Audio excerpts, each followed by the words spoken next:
ఆ మెస్లో ఎప్పటికైనా నేను ఫుల్ మీల్స్ తింటాను అని అనుకునేవాడిని. మన్యంపుల్లితో హ్యాట్రిక్ కొట్టారు, ఎలా అనిపిస్తుంది సార్? అక్కడికి వెళ్తే సార్ 7 మందే ఉన్నారు సార్ కరెంట్ షెడ్యూల్లో అని సూపర్. ఎలా ఉంటుంది లైఫ్?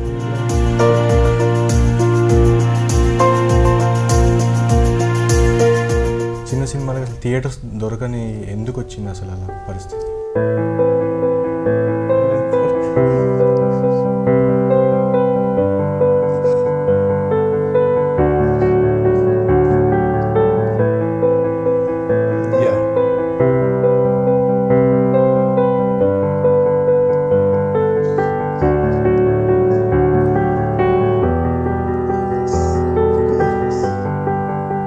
అంత మంచి లెక్చరర్ అక్కడ నుంచి మళ్ళీ ఇలా మూవీస్లోకి ఎందుకు టర్న్ తీసుకున్నారు సార్? అదేదో చైల్డిష్ లాగా ఉంటుంది ఎంట్రీ.